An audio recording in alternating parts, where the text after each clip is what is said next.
From the combined crew of blindandroidusers.com and accessibleandroid.com, it's time for your favorite Android podcast. Kick back now and enjoy another fine episode from these fanboys and gals as they navigate Android from a blindness perspective. And now, here's your crew. Hello and welcome to episode 194 of the Blind Android Users podcast. I'm Ed Green, and I'm joined today by my co-hosts Kirin Kiwan, Sally Kunders, John Dyer, and Warren Carr. And we are coming to you on Saturday, the 24th of August, 2024. This week, after any announcements, we have quite a busy episode. So in our Spotlight section, Joe Hodge, our Android story star from last week, reviews the Samsung Galaxy Z Flip 6. We have an unboxing from Warren and John as they unbox their new Pixel 9 series phones. In the App of the Week, Warren demonstrates the recently released ElevenLabs Reader. And for the Tip of the Week, Warren goes live with Gemini. I noticed, by the way, that if you reverse episode 194, you get 491. And if you want to know when episode 491 is going to be, it's going to be on the 4th of May, 2030. Well, Warren, how are you? That's brilliant, Ed. 2030. How old would I be then? 95? You can't get younger. No, you won't be 95. It's not possible to get younger. I'll be 24 and holding. Well, I'm doing well. Holding what? Well, I had a wonderful week, unboxing that Pixel. I was so excited when it got here. I was sitting outside waiting for it. And I went inside like a couple of minutes, then it showed up. And that doorbell told me a package at the door. Sure enough, it was the big boy. And so I called up John, and later on, after John had his dinner, we had an unboxing, and that's what we'll be doing. So I'm doing well with my Pixel. I am so happy. And John, don't you normally get your parcels first? I know you did this year, but doesn't that happen every time? Or am I just misremembering that? Yeah, it usually happens every time because I'm on the East Coast, so it's 3 hours earlier for me. So our packages come usually in the afternoons for both of us, but yeah, I get mine first, and I always have to be the one to wait. So I made him wait. When he got his, I said, well, I'm about to eat dinner, so now it's your turn to wait. Because mine got here at 3:30 on the dot. But like yours could get there in the morning, couldn't they? And John's could get there in the afternoon, and they'd arrive vaguely at the same time. Like, It'll why can't never happen? Yeah, why can't that happen? Yeah, I was hoping for that. Yeah, because mine got to the USPS location at like 9:30 in the morning, and of course they have to go other places before they come to my little town, so it took a little bit longer. Oh, well, fair enough. Karine, how are you? Hello, I'm doing well. Everything's okay here. I'm happy that August is about to end, which is good. Well, I like September more than I like August, and I hope that we will be getting like cool weather, and that things will be good in September. And what about you? How's everything?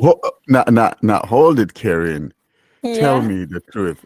Are you heading on August because you and Augustine didn't really click together, or just be honest? I will leave it to your imagination. I have no idea what you're talking about, Warren. Well, you know how it is. I like to give her a bad time, right? Look. I will say forever. No Augustine. No whoever. Augustine happened to be a handsome guy, though. I'm just trying to be a friend. I see a good thing. I want to push it your way. No, thank you.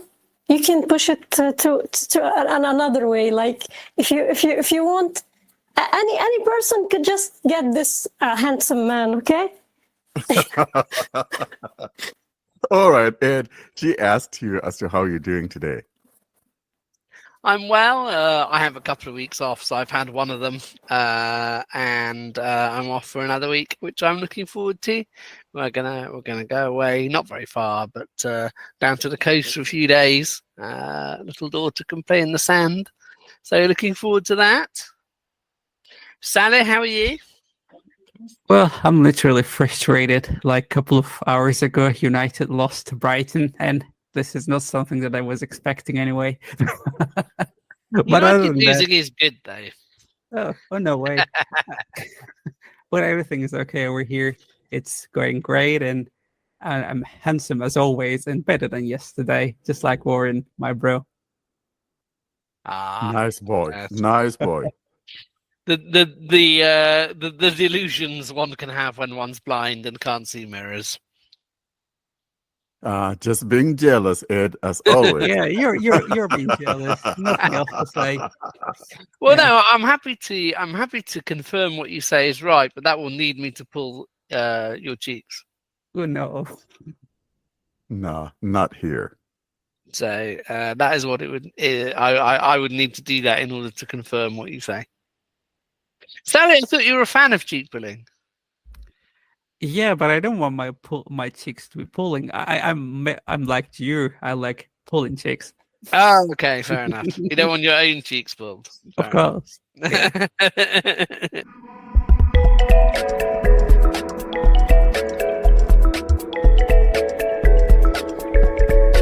And now, the announcement segment. This is a segment dedicated to things we want you to be in the know. And now for this week's episode, here's your announcements.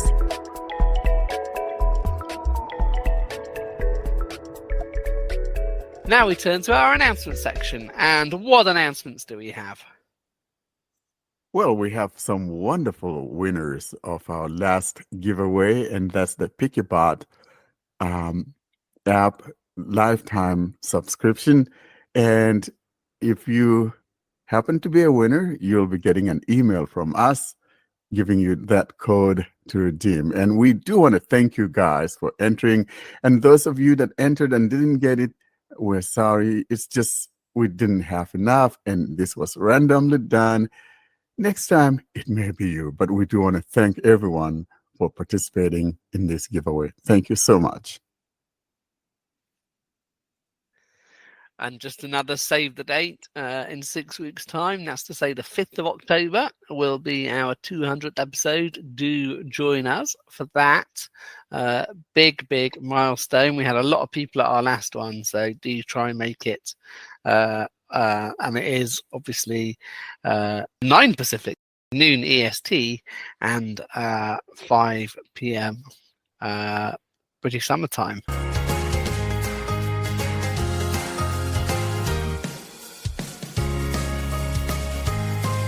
Welcome to the Spotlight segment.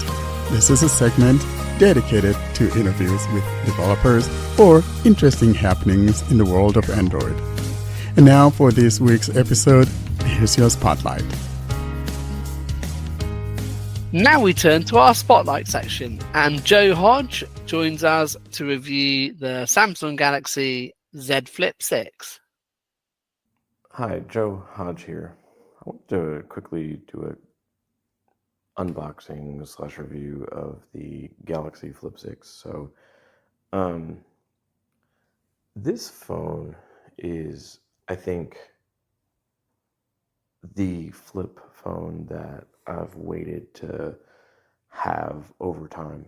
So just to kind of take you back through time for a second, the Flip 4 was the last flip I've had, and one of the things about it that people don't often talk about was like when you would flip open the screen and be looking at the big screen itself, and like were to touch it, you could it was very fragile. Like you could take your fingernail and cause damage to that screen. It was just not a great experience. The other thing was they weren't super, they weren't dust resistant at all. That's actually something that got added this year.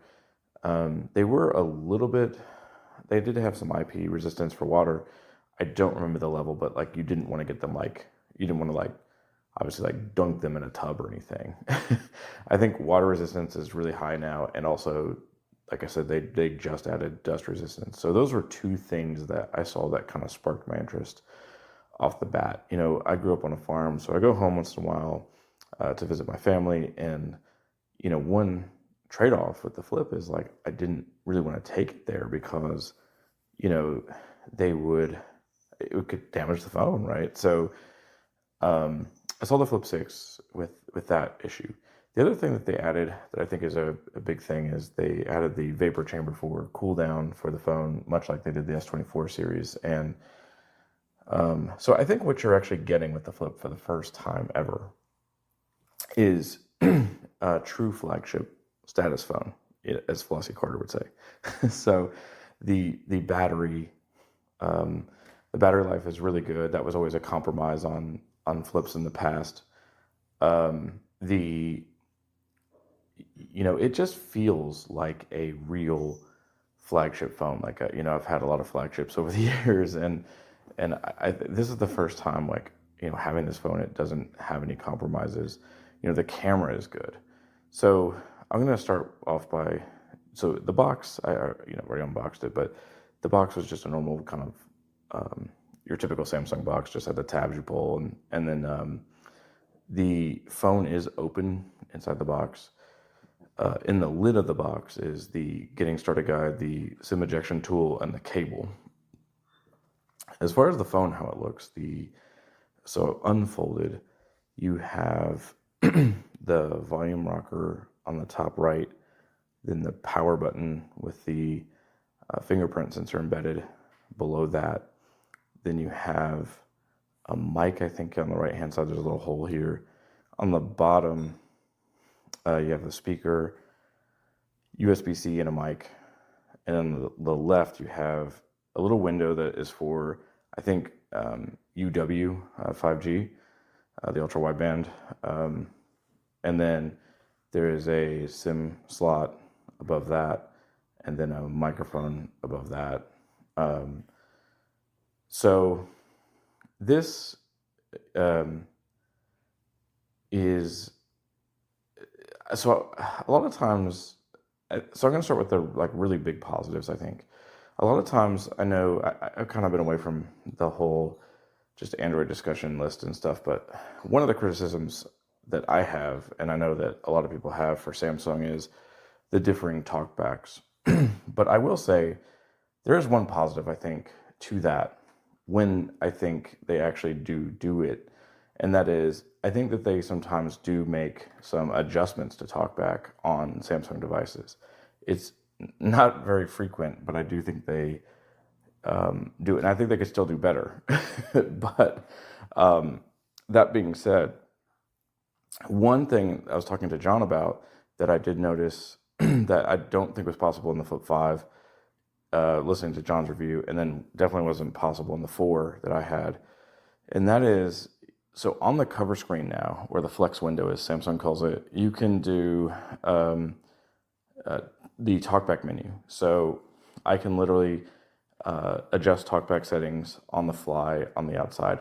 Now, there are some caveats to this, so I have found out. So you can do things in the first menu there. So you can copy the last utterance, for example, but you can't go a page deep into the talk. So if you wanted to go to just TalkBack settings, and I don't know, change a gesture, you can't do that. It doesn't let you get that deep for whatever reason. I don't quite understand that, but at least now you can do copy, and that kind of comes in handy for the keyboard, because now on the Flip 6, I didn't have the 5, so I think on the 5 you could do this too, but on the 6, you can bring up the keyboard on that cover screen and type, and it is tight, but it's doable.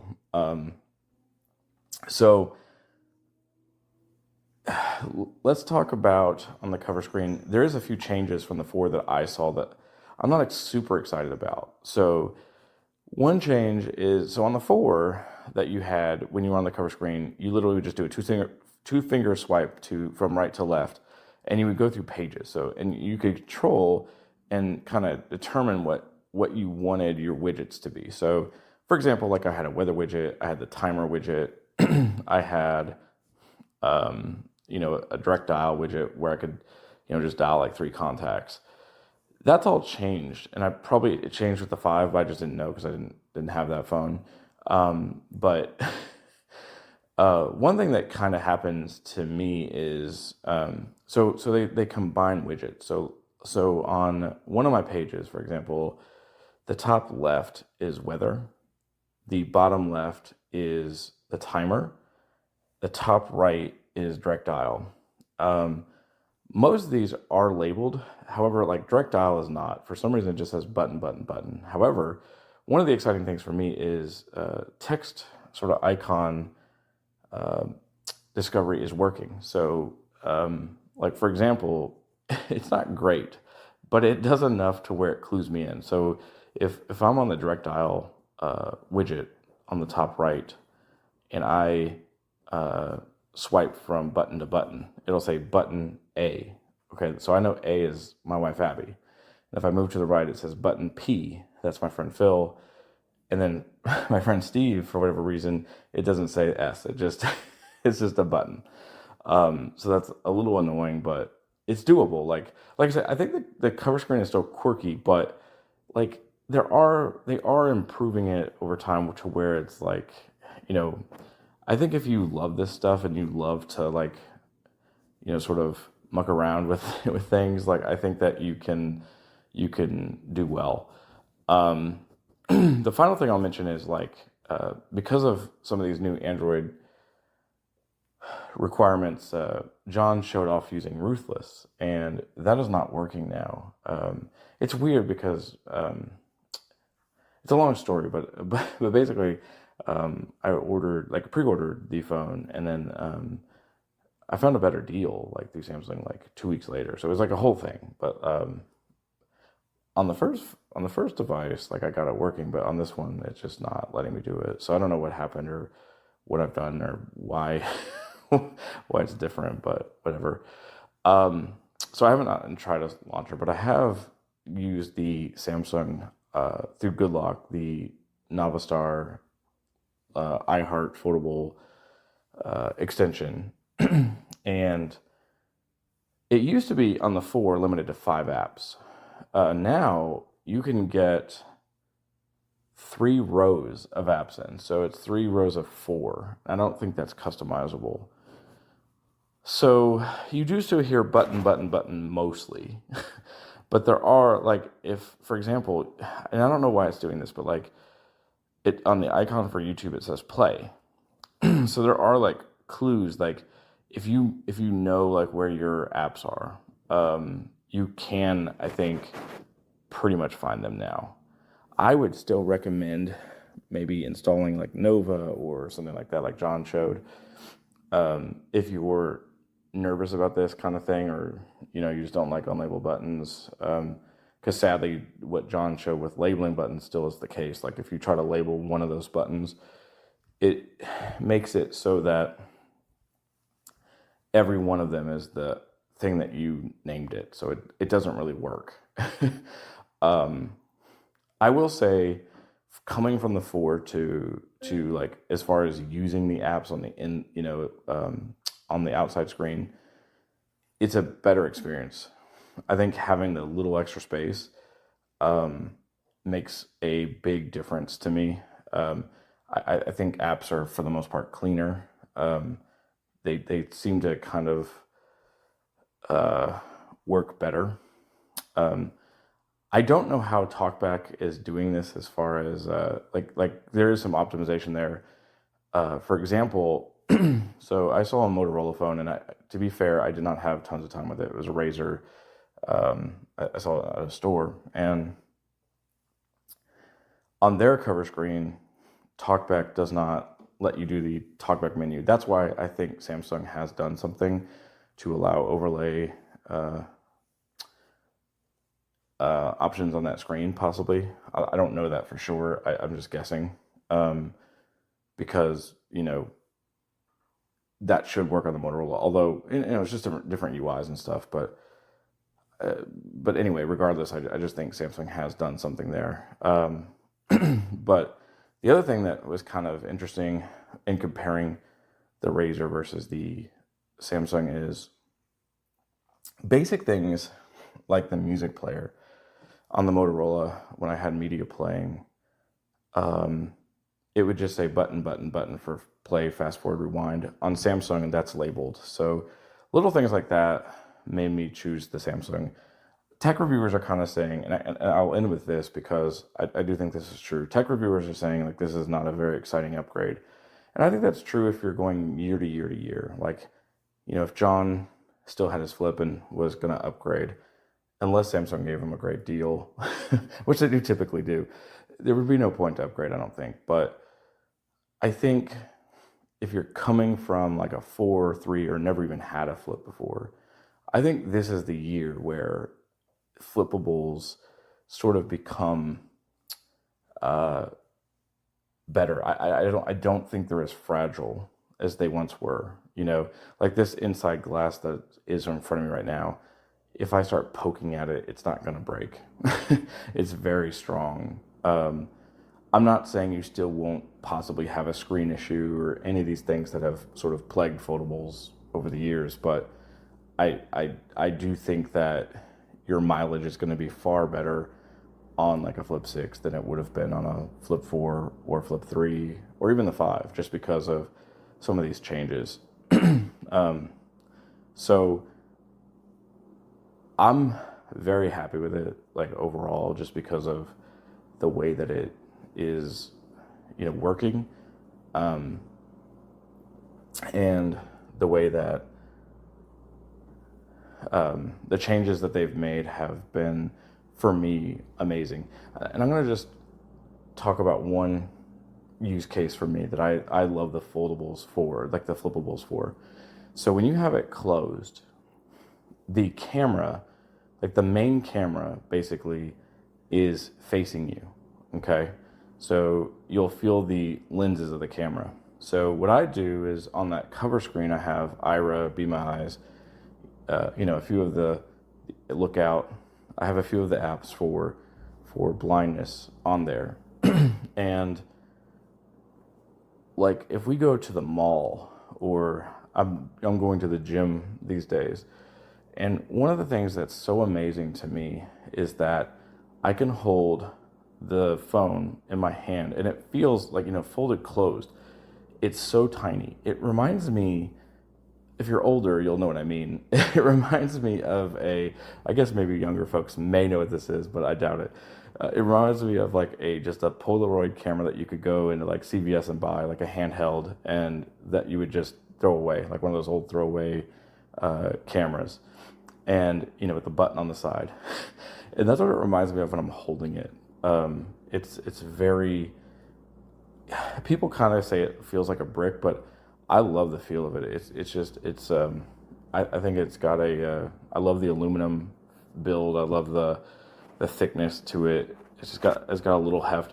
The heft has trimmed down from the 4. So, I mean, if you ever saw like a 4 or 3, it's much thinner than that now, but it still does have some bulkiness aspect to it. But I like that because I do think phones are getting thinner and thinner, which can be a good thing, but with this thing being so small, folded up, it's not a big deal. But anyway, so I just hold it in my hand, and you have the back in the palm of my hand, so the camera would be facing, away from me. And with Ira, I can walk around, and it's so much freer than having a big old candy bar, style phone sticking up, or I can have Lookout, if I'm wanting to read some text at the gym on the machine or something. The fact that I can just sort of have that in my hand and move around. And then the other thing is like, even like in the pocket of like my shorts or something as I'm working out, it's just so much lighter. It's crazy. I mean, the S23 that I have is pretty light, but I mean, this thing is like a whole different level in your like. There were times like I was like scared it was going to fly out of my pocket, but I'd reach in and it was like down so deep that I was like, oh yeah, it's not moving anywhere. So those are kind of, I think, really great use cases for the flip style phones where, I don't think we cover that enough of like that whole blind experience of, if you're using a lot of these, Be My Eyes, Seeing AI, Ira, that and Lookout, that you just have access to them, quickly and can really use the phone folded up, and it's a better experience because you just don't have this like 6.9-inch screen in your hand trying to not touch the screen. And because that's the thing too, like I don't know, I've been traveling a lot lately, and with my iPhone using, let's just say, Seeing AI or even Ira, I've accidentally ended the call while moving because your hand hits the screen at the right moment or just whatever. It thinks that you're double tapping or whatever. With this, that doesn't happen because your whole hand is on the back side of the phone instead of where the screen could be. So I just think that like there's lots of advantages to this style phone while moving around. So that's my quick review on this. Thanks for listening. Take care. I don't think any of us own flip phones, do we? John, do you own a flip phone? I sort of think you don't, but if anyone does, it's probably you. No, not anymore. I did have the Flip 5, but I ended up selling it after a few months. I did like it. It was a nice phone, but I got to the point where the cover screen kind of got old, and I eventually just, while you can do a lot on the cover screen, I found that more and more I was just opening the phone to do everything, and then eventually I just asked myself, why are you opening your phone to do everything when you could just have a regular phone that's always open all the time? So I went back to a non-folding phone. I thought the main point was to be able to hang up on someone really dramatically. So if you use it open, but if you want to absolutely slam the phone down on someone, you could flip it. I thought that was literally the only point of the hinge. I don't think that it even hangs one up if you do that. Does it, John? Oh, rubbish. No, it does. It does. Oh, it does? I did it often. Yeah. Yeah. Oh, well. If it doesn't, In fact, when I would hang up the regular way, I'd be so disappointed in myself Yeah. afterwards. Like I when I would be realized, too. oh man! And then Yeah. when I did go back to a regular phone, I found myself trying to fold it in half after a phone call. This thing's not bending. Well, maybe you could be jerry-rig everything, You see, I Trying to wonder fold if it. it could sell so much more if it was called the Z Slam 6. I know. That sounds good. Yeah. So, but I think if it's not doing things and you have to be opening it, then you might as well just grab that candy bar. Yeah. Well, all we know is someday it's gonna be a roll. Yeah. That'd be weird.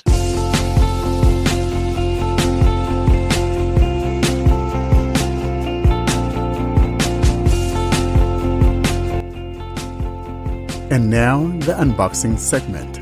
This is a segment dedicated to the unboxings of phones, tablets, watches, or any hardware device having to do with Android. And now, here's this episode's unboxing.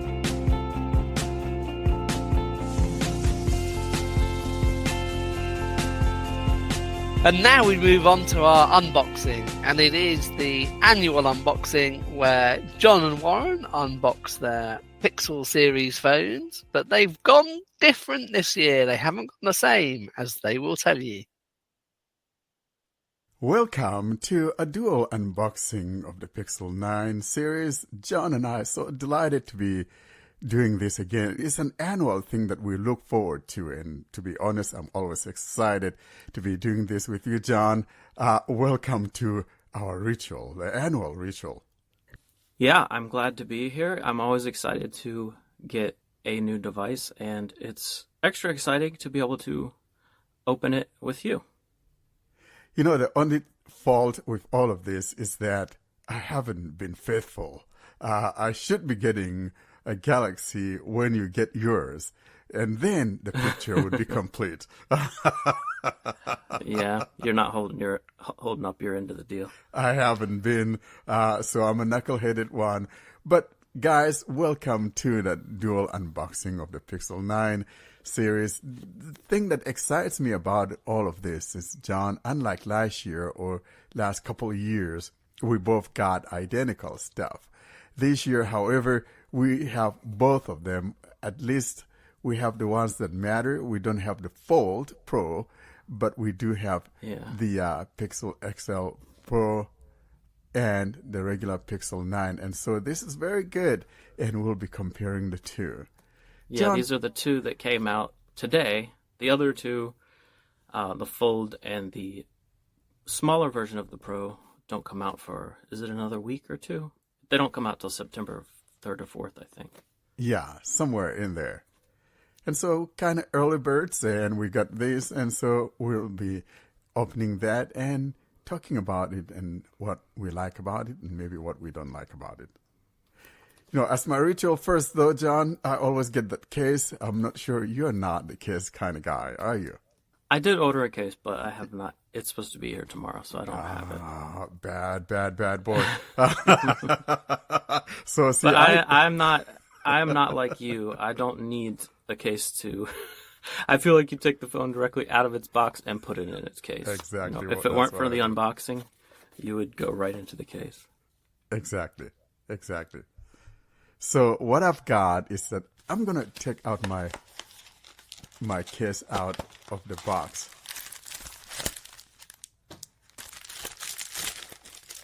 There we go. And you know, I'm not the crazy type that go and buy all these expensive cases. I just buy generic cases. It has never disappointed me, and there's absolutely no need for me to spend money. If I could find one for less than $10, that's what I go for. So this one that I have is actually a combo. It has, there we go. Oh, I think I dropped something. There we go, I got it. So it comes with both the case, tempered glass, and the camera lens cover as well. Tempered glass for the camera as well. And even has a lanyard, just for those of you that like to hang things on your wrist or something. I don't see me doing that, but it does have one. And so I just took them out. And now, John, it's time to unbox the big boy and the small sister. Okay. We don't have to go into the exact price, but I will say yours costs about twice as much as mine cost.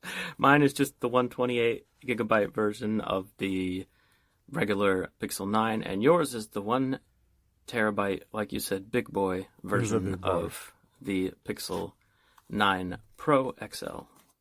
So have you taken yours out of the shipping box yet, or is it still in the shipping box? It's still, I haven't. So what mine is, actually, it just looks like a regular priority box from the post office or something. I mean, it came UPS, but it's one of those that you can just tear the whatever. Tab. So, yeah. Yes, same here. I'm doing mine now. I haven't opened it yet. So Now I'm gonna get into that. And it opens up, you know, in two halves, and there's a little box in there. All right, so now I've got my box out of the box. There we go. Now I got my box out too. Now I'm gonna find those tabs at the bottom. All right, let's just go for it. Got one of my tabs off. There we go. Got my other tab off. Oh, you're faster than I. Mm-hmm. and I'm opening it. I've waited long enough. Okay. Actually, this opens different. Let's see. Oh, you got to slide it out sideways this time. Oh, okay. Let me see. Okay. John, you're kind of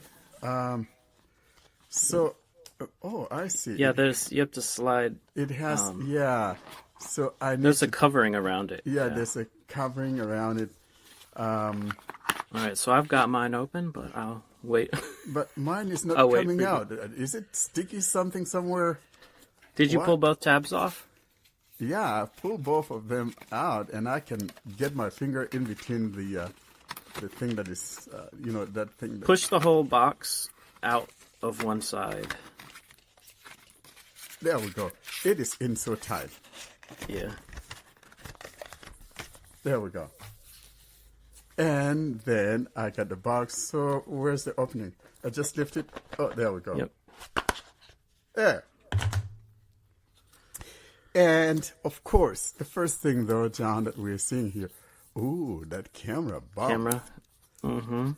So You sitting, can. I haven't even taken it out, and I can already feel that it doesn't wrap around the edges like it used to. No, it doesn't. It's And it's it round just- on the edges. But Kinda I nice. like it. It's kind of oval. I like that. Mm-hmm. I like that. All right, I'm taking mine out. All right. And then all the other stuff in there, basically just a USB-C. So now there's just basically it's like it's in a pocket, and you just slide it out.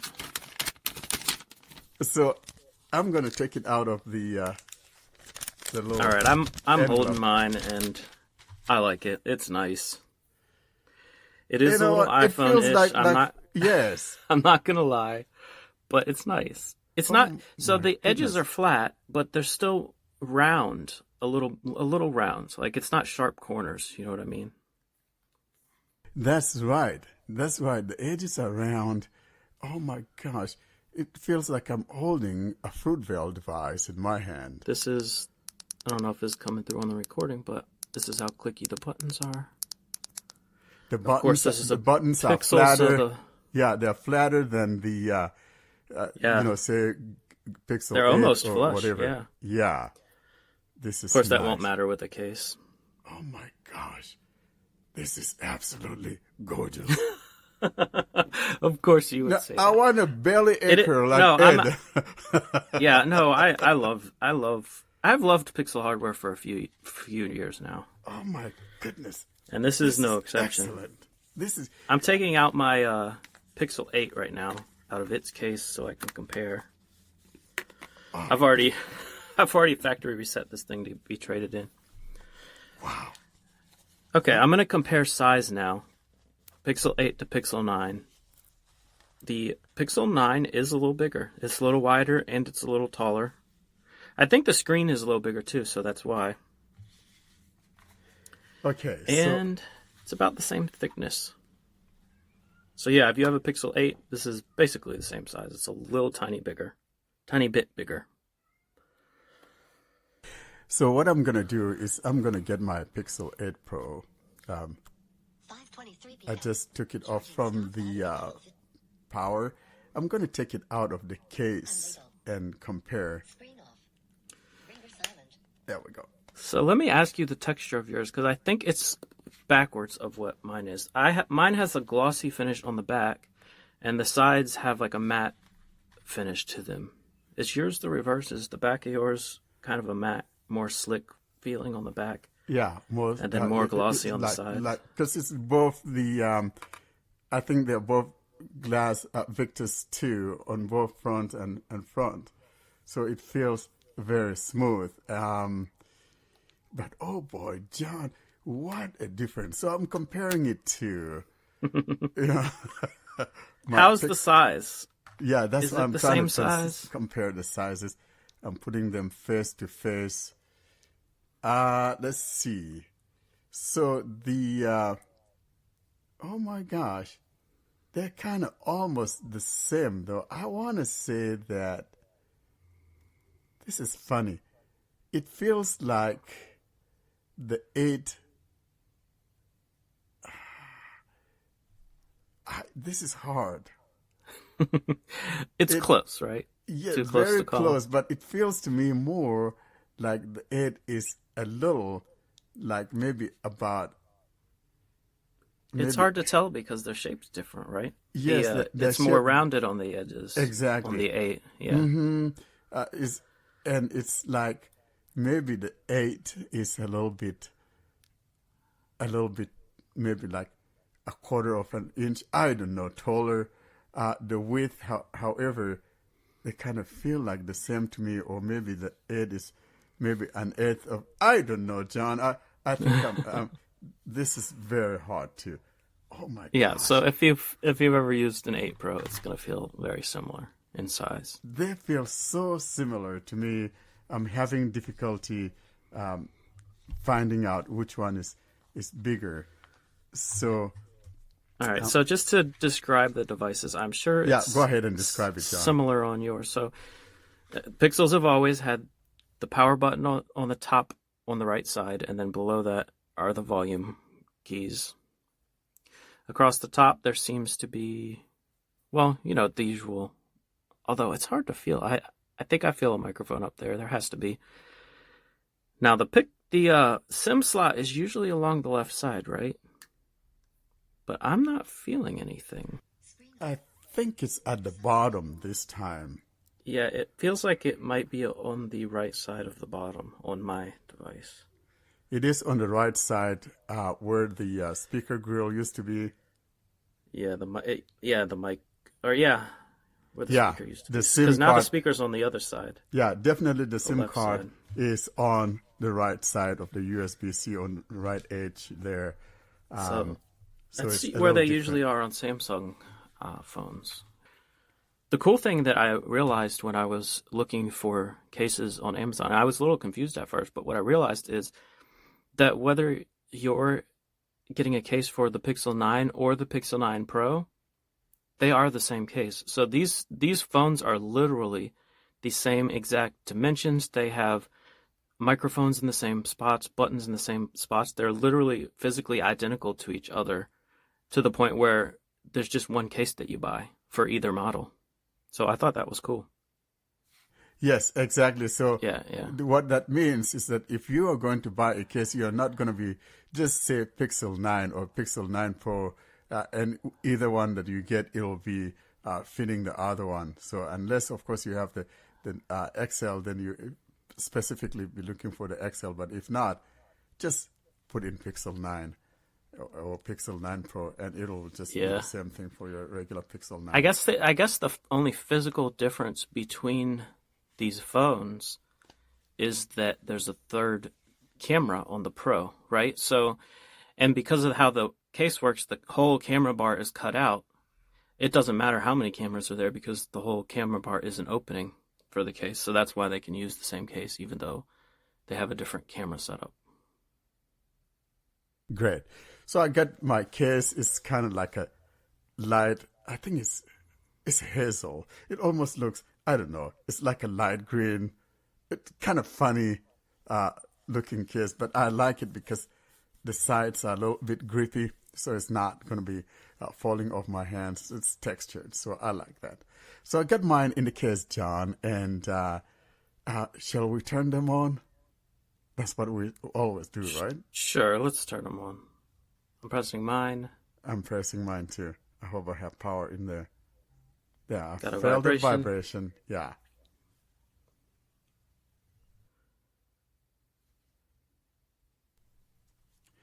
And of course, I'm waiting for that thing I refer to as the heartbeat. That is that pulsating feeling that it gets to doing once it gets to the setup screen. And I just call it the heartbeat. It's still going. I haven't felt it yet. Have you felt yours? Nope. Oh, Must still be now I getting feel it. mine. Yeah, I'll I feel mine too. I'll wait till yours. So, John, usually I try putting down the two fingers to see if it's still retained as a legacy mode, and you use the 2 volume. So I'm going to put down my 2 fingers. Continue touching the screen until Whoa, you hear a beep it works. to enable accessibility mode. I'm gonna hold both volume keys. Accessibility mode enabled. Talkback on. Release the volume Welcome keys. To Talkback. To turn on Talkback, press and hold both volume keys again Talkback for 3 provides seconds. Spoken feedback so that you can use your device without looking at the screen. Talkback on. Talkback can be helpful Welcome for to people Talkback. Who have difficulty seeing the screen. Wow. Now, it has that boomy sound. Of course, I like that. So I'm going to turn Welcome to Talkback, page 1 of 5. I'm gonna turn mine off. up. Oh, the sound is excellent. I like the sound. I can't wait to start, using this baby. Oh my! Let me see how gosh. loud this gets. Yeah, try that. Whoa, that sounds.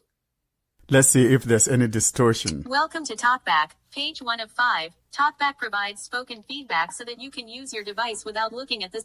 It sounds pretty good for full. I mean, I never use my phone up for full volume. No, so I'm gonna back off mine a little bit and turn it Screen all the off. way up and see what it sounds like. Oops. Screen off.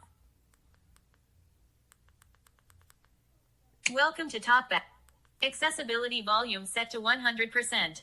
There we go. Welcome to Talkback, page 1 of 5. Talkback provides spoken feedback so that you can use your There we go.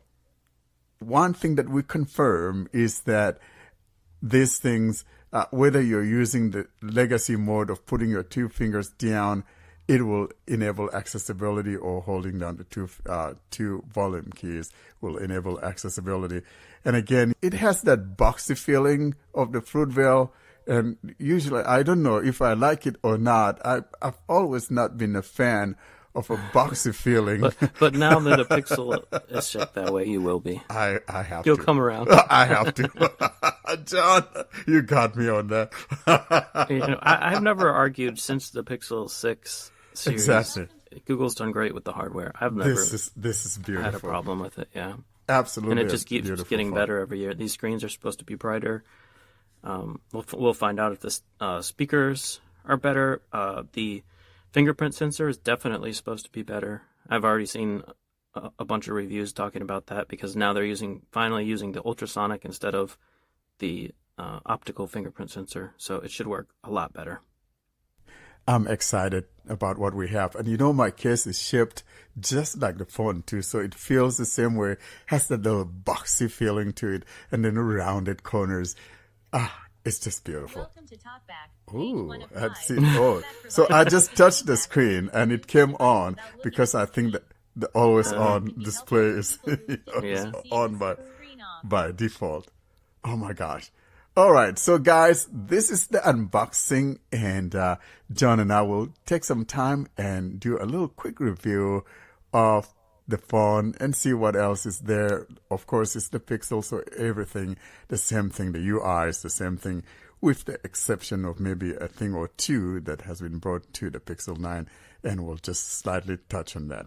So we'll just go ahead and do the setups where you don't have to be bored by the setup process. But I do want to mention here that one thing also that they have added as of Pixel 9 series is that you can use both the Wi-Fi transfer, and at the same time you could plug in the cable, and it will speed up the process of migrating your stuff from your other phone. I think that's a beautiful thing. And another thing is that whether you decide to bring your stuff during the setup or not, you can bring it on later on, and that's nice for Google to do that. Samsung has had this for a while, and now Google implementing that. So I'm happy to see that come to the Pixel phones. All right. Thanks for listening, everyone. Thank you, guys. Now, I know you'll do reviews of your phone, so I don't want too many spoiler alerts, but are you both using your 9 series phones? John, are you using yours, or have you reverted to one of your other phones? Right now, I'm still in the process of switching over. I mean, I technically have transferred my eSIM because I do want to give it a college try, as they say. But yeah, I'm still kind of back and forth between the two right now because I haven't gotten everything set up on the new phone. But that is my plan. And Warren, you've recorded an app already, as we'll hear, on your new phone. So you are fully invested, are you? You've gone over? Yeah, as it is with me, the very first day I get it, it becomes a main driver. And of course, this one has been the main driver for these few past days. And I'm liking it. I really like the sound. That's good. And the fingerprint you like? Oh yeah, the fingerprint works wonderfully, and I love it. The fingerprint it's like night and day difference. It's so much better. I mean, Exactly. the Pixel. I mean, it's no surprise if you're on our email list or the Telegram group, people are always asking, how can I make my fingerprint sensor work better? And unfortunately, the answer is you can't if you're using a Pixel. But now that's changed. This is so much better. I mean, it's so fast and accurate. I mean, you can literally just tap the screen and it unlocks. You don't even have to hold your finger there. But the only thing that I'm sort of disappointed in is, and I didn't expect this to change, but I was hoping they would allow you to unlock it with the screen completely off, like Samsung allows you to do. But that doesn't work here unless you have always on display enabled. What? That is really like any phone apart from, it's not just a Samsung thing. All my phones will let you unlock them with the fingerprint with always on display turned off. Xiaomi does. Just Pixel. Yeah. That is Pixel absolutely has nonsense. never let you. No, and with Samsung, I think you have the option with the Samsung, but even by default, you can, unless I'm mistaken. I know you can choose between whether you want it to unlock with the screen off or not. On a Xiaomi Samsung. certainly does. Like, because I always turn always on display off. That's nonsense. Yeah, well, for me though, I think I kind of prefer the turning on the phone before I do, because I noticed that with my S23 Plus, sometimes even when I don't want to unlock it, maybe my palm, touches that area and it tries to do stuff. I don't want that. So I like the way Pixel has it. Yeah, I tried to. Unfortunately, I tried to use always on display, but my phone was saying random things in the middle of the night, and I'm not a fan of that. So no, and not me either. No. Yeah, so I have to keep always on display turned off because sometimes talkback and it don't get along. But like, I don't understand, Warren. Like, your palm won't do anything. Like if it doesn't unlock, it doesn't unlock. It doesn't think it's a finger. Yeah, but it lights it up, and yeah, I feel it. It's it can feel it vibrate and I don't want that. That's just a battery killer. Look, But Ed, if Warren just has a Pixel and the Pixel just reverses things and is now using like you are now able to turn on the screen using the fingerprint while the screen is off, and Samsung does the opposite thing. He will be with Pixels and he will say, look, it's the best thing ever to be able to unlock the phone with the fingerprint sensor when it's off. So yeah, absolutely right. No, to be Yeah, honest, absolutely right. to be honest with you, if Google implements that and has a way to turn that off, I will turn it off. but if it doesn't, you will say that it's the best thing in the world.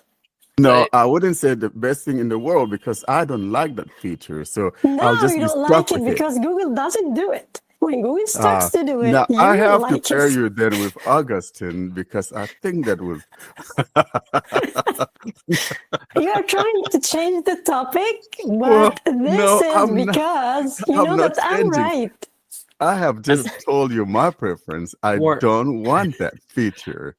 Okay, we believe you, but just to be clear, We don't. on a Samsung phone, if you accidentally touch the phone and it won't light up the screen. If it's the wrong fingerprint, it won't light up the screen. It just vibrates to let you know that was the wrong, like it has a certain vibration that means it was the wrong finger, and it doesn't light up. It doesn't say anything. It just stays off. No, it does light up, John. It both lights up and vibrates. And that's Okay, why well, it it's does. a Talkback battery doesn't say killer. anything. No, TalkBack is not going to say anything, but it's that vibration is a battery killer. You're really, It's not really, it's you're not a really battery saying killer. the- Like, how many the 2 times times are you a gonna day do you're it? going to accidentally touch It's your not phone killer, and it's is going to it? vibrate. Is a It's battery not killing killer. the battery. Nonsense. Turn off vibration feedback and it will solve the problem. I'm gonna do this on my Xiaomi now. that is I've not brought my dependent Xiaomi out. on your vibration. It's by default. No, whether it you is. turn Wait. vibration If you go on. to sound and vibration, there is the fifth system vibrations. If you turn this off, it will not vibrate when I don't you. think that will happen with the fingerprint reader. Well, I think, all I'm yeah. going to say is nonsense. Thank you. I've got my Xiaomi now. I'm going to smash the fingerprint reader with my palm to see what happens. Don't smash it. Absolutely nothing. It didn't vibrate. It didn't do anything. Yeah. Like I'm tapping it, literally nothing. But aside from that, we're loving our phones. That's good.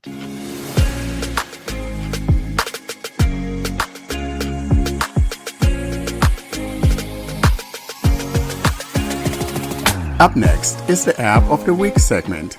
This is a segment dedicated to app demonstrations.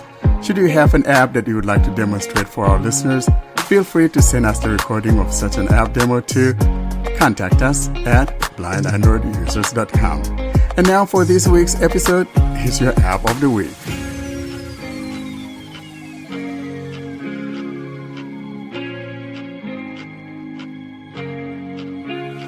Now we move to our App of the Week, where Warren demonstrates the exciting AI reader, ElevenLabs Reader. Hi, for episode 194 App of the Week, this is demonstrating the just released ElevenLabs Reader. This is something we posted on our email list when it opened up for the waiting period. Now it's available on the Play Store, and I'm demonstrating that today. I do want to apologize in advance because for some reason my Reflector 4 or my Air server is not working, so I'm just going to do it as it is, basically playing or letting it read from the phone as to passing it through my computer. For today's demonstration, I am utilizing my just received Pixel 9 Pro XL running Android 14 for some reason. And for the TTS engine, I am going back to trying one from Acapella, and I think this is the Sharon variant. ElevenLabs Reader, which is ELEVEN, capital LABS, it's a reader, basically an EPUB reader, a PDF reader, article reader, and stuff like that. I've been playing for it for a while, and I do enjoy it, and I want to share it with you today. As always, though, I want to read or let you listen to the description of the app by tapping on the About. I'll now tap on About. About this app. Google Play Store. ElevenLabs Reader, AI Audio. Details. Out of list. Convert text into natural, expressive speech. Ideal for articles, EPUBs, PDFs. Convert text into natural, expressive speech. Ideal for articles, EPUBs, PDFs, or any text. ElevenLabs Reader puts our most capable text-to-speech (TTS) model in your pocket. App features. Text reader, voice any length of text and high-quality, human-like voices. Control reading speed, speed up or slow down the narrator and listen at whatever speed you like. Works with many types of content. Write text, paste links from the web, upload PDFs or EPUBs and have it read aloud. ElevenLabs is an AI audio research and deployment company. Our mission is to make content universally accessible in any language and voice. We develop the most realistic, versatile and contextually aware AI audio models. For access to even more features, visit our web platform at https://elevenlabs.io/. We can't wait to see what you can create with ElevenLabs. Terms of service, https://elevenlabs.io/terms. Privacy policy, https://elevenlabs.io/privacy. And that's the description of the app. Before we get started, though, I just want to mention a few things here so you are in the know. I do want to mention here that when you open up the app and you're either signing up, your email is not going to be spoken. In other words, if you type your email, you're signing in with your email and or signing up for the first time, you can't read it. And so if you make a mistake, for example, and you want to backspace to delete it, it's not going to read the character. Neither would it read if you put your finger down to see what you have typed so far. When I tried signing up using my disposable email, it kept crashing the app and I had to sign up using the browser. So if it's easier for you to sign up using your browser, then go ahead and sign up using the browser and just open up the app and log in with the username and the password you created. Now, having said that, let's go back. I'll now go back. Play Store. About this app. Heading. I have already installed it, so now I'll swipe down and go tap on the open on the top. Expand. In list. Update. Button. Oh, there's an update. Let's update it. Verified by Play Product. Pending. Uninstall. 11Labs Reader, AI Audio. 33%. 34%. 100%. Open. All right, the update is done. I'll tap here to open. 11Labs Reader.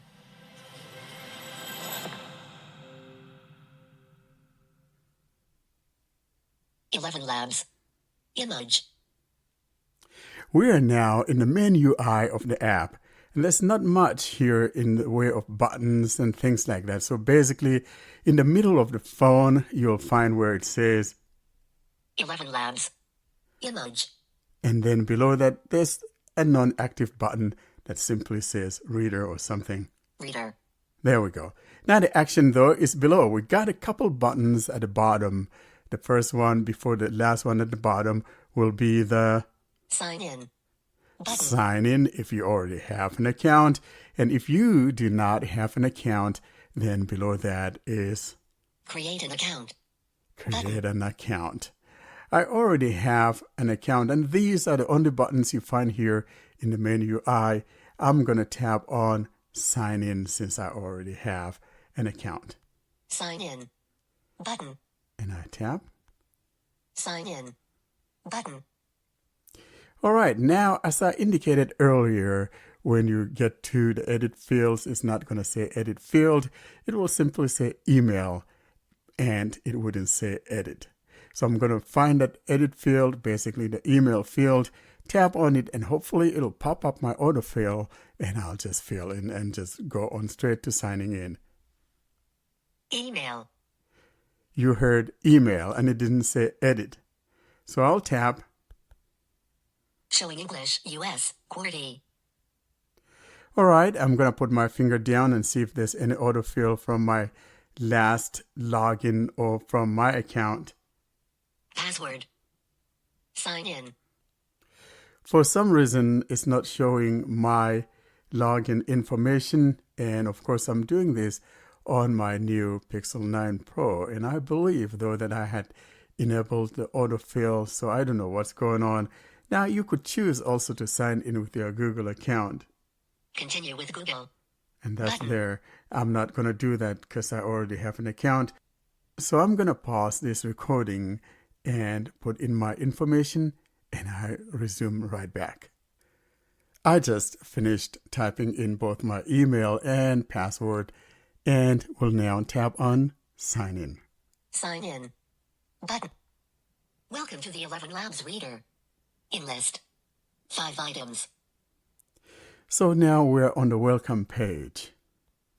Any text AI narrated on demand. Choose from hundreds of high-quality AI voices across 32 languages. And at the bottom is the Get Started. Get started. We Button. tap here. Go back. Button. We heard Go Back button, and that's found near the top left corner. Now moving from there, going right. How will you use the Reader app? We don't have any buttons to the top right, but then we have a text that says, how would you use the Reader app? And here are our choices. Please select the option that fits your use case best. Okay, Fun. Button. you got fun, Education. Button. Work. Button. Accessibility. Button. that's the last one, and I'm going to tap on accessibility. Selected. Go back. Button. And we heard that Go Back again near the top, and then moving down. What content do you plan to listen to? We now come to the segment where we need to choose the type of content that we would like to use the app for. You simply tap on the ones that you want, and those that you don't want, just don't tap on those. Here's what we got. Select all that apply. Moving down, Articles. Button. I'm going to choose articles. Tap. Selected. Articles. Next. Novels. Button. I guess I would. Selected. Novels. Next. PDFs. Definitely PDFs. Selected. Textbooks. Button. And if you're a student, you probably should select this. I'll select that for giggles anyhow. Selected. Textbooks. Other. Button. And we have other. And below that, across the screen from left to right, is the next button. Next. Button. Tap. Go back. Button. And moving down, One last question. How many years young are you? we now come to the age selection, and we've got This helps us serve you the best content. Under 18. Button. next, 18-29. Button. next. 30-44. Button. I'm older than that. Next. 45-64. Button. Now we're talking my language, and I'll tap here to select. Selected minus go back. Button. All right, moving down. Now, the fun part. Let's pick a voice to start off with. We are now on a page where we can choose the voice that we would like to use. There are a total of 4 voices here, but panic not because you'll have that opportunity to choose more voices later on.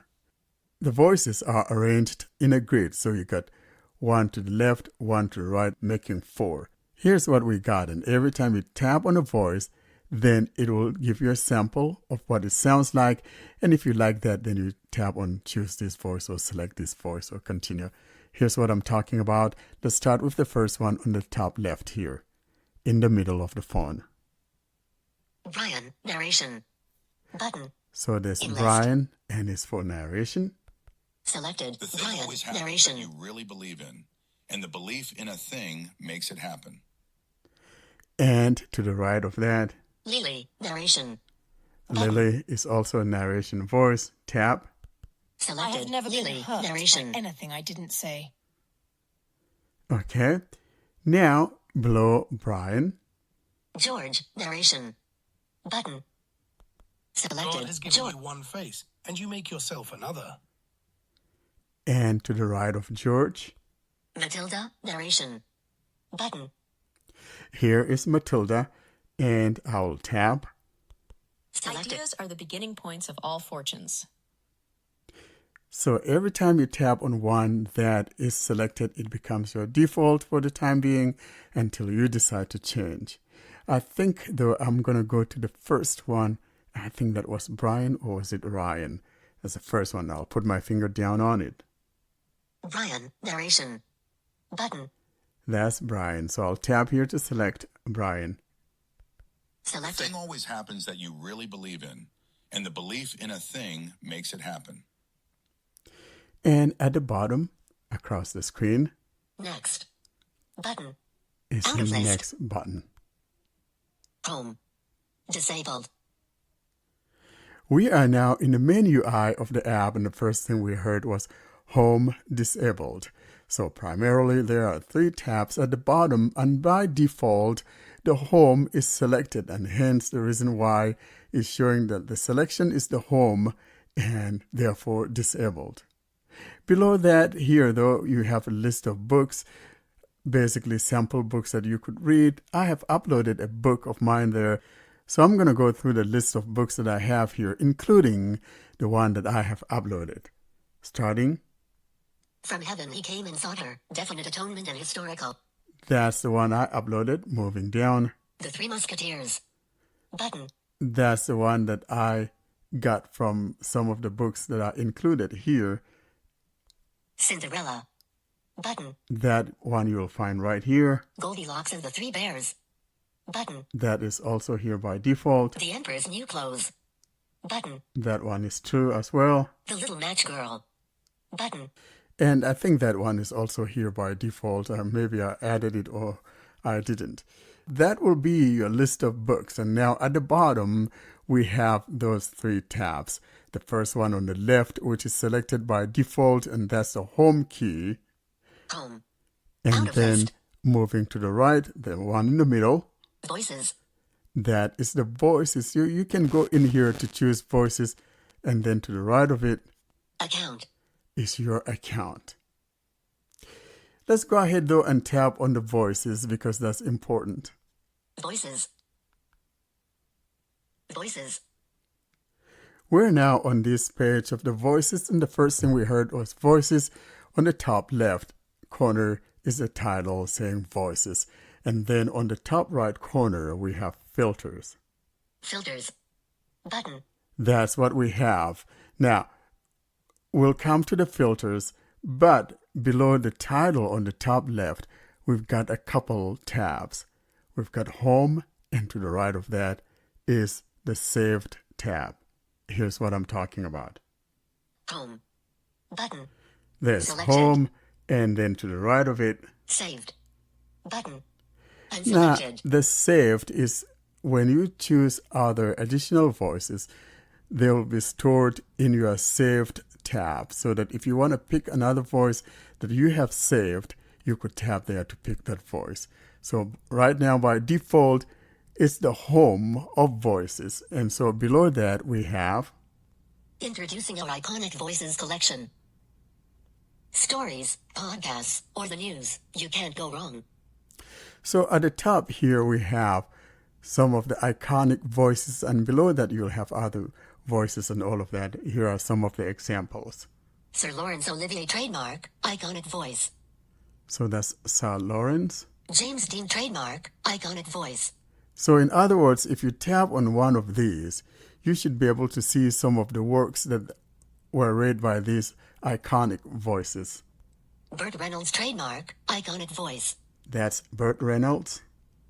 Judy Garland trademark, iconic voice. Moving on down. John Doe, narrative story. Now we are down to voices that you could choose from that are not iconic. Andrew, narrative story. So for example, if you want to select one of these, you tap on it. Let's go back to John Doe. John Doe, narrative story. If I tap, Pop-up window. John Doe. Out of list. and putting my finger in the middle of the phone. Middle-aged American male with a very deep voice. Perfect for audiobooks. So it tells us it's a middle-aged American and with a deep voice. And we've got a couple buttons here. Just below that, from the left, we have the play, and then to the right of that is the ad. Here's what I'm talking about. Play preview. Button. Pause preview. I have crossed oceans of time to find you. I prayed and asked God for clarity, and he granted it to me. There is nothing else. You are my destiny. Play preview. I think that is talking about my buddy Sally, the handsome guy who looks like me, crossing them seas to go find that squeeze. Oh boy, he's going to cut my head off. And then to the right of that Add voice. Button. is the add voice. And if you want this voice, you tap on that and it will be added to your saved tab. And below that will be the apply after you tap on add. Right now, there's no apply because I didn't choose it. I'll go back. ElevenLabs Reader. John Doe, narrative story. And there are a lot of voices down here. You could just scroll down and see the different voices and see which one you like. Narrative story. Let's look at one. Martin Osborne 6. Conversational. So there's either conversational, there's social media, there's news. So if you want to hear that man at the 6 o'clock news, you could tap the one that has to do with news, for example. So here's a conversational example. Pop-up window. Martin Osborne 6. Out of list. And if I put my finger in the middle of the phone. Middle-aged Spanish Castilian male voice. Perfect for dialogues and casual conversations too, period. And there we go. And I'm going to play the sample. Play preview. Button. Pause Soy preview. una voz ideal para narraciones animadas, alegres y amables, y también para poner voz a algún personaje. Usa tu texto y verás lo bien que queda. Play preview. And of course, to the right of that is that ad. Add voice. And once you tap on that ad, then there will be apply at the bottom, which is not active right now because I didn't add it. Now, let's go back to that button on the top right, and that will be the filters. A lot of other things here you could choose to customize. Filters. Button. Here's Out the of list. filters. Pop-up window. Filters. Disabled. And here's what we got. Close. Button. You've got the close on the top right, and below that, moving down, Sort by. Expanded. we've got List. sort by, and we've got, Trending. you Trending. could choose trending. Checkbox. So trending, if you check that, it's going to uncheck it. So it means it's not going to be showing among the voices. Moving down, Latest. Latest. Checkbox. moving down. Most popular. Most popular. Checkbox. So remember, these things are not checked. Every time you check it, it's not going to show up among the voices where I was moving through earlier on. Moving down. Language. Collapsed.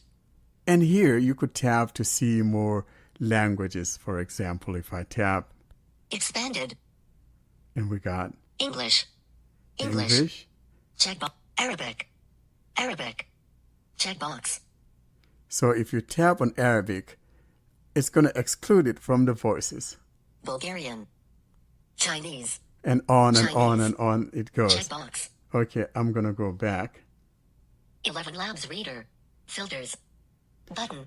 All right, now Out of list. I don't know if I'm going to be in trouble by playing any of the books here, but maybe if I could try one of the classic books from some of the iconic voices. For example, let's say Sir Laurence Olivier trademark. Let's Iconic see. voice. Sir List. Lawrence. Sir Laurence Olivier was a towering figure of the British stage and screen who many consider to be the greatest in the English-speaking world during the 20th century. He was nominated for Academy Awards as either an actor, producer, or director 12 times, winning twice, while also being honored with 2 special Oscars. In his long and versatile career, Olivier appeared. Okay, I just tapped it. Now, basically, so if we choose one of these would be actual recordings by Sir Lawrence. And some of the books would include, Famous works read by Sir Laurence Olivier trademark. we've got Meditations. But The Adventure of the Speckled Band. The Count of Monte Cristo.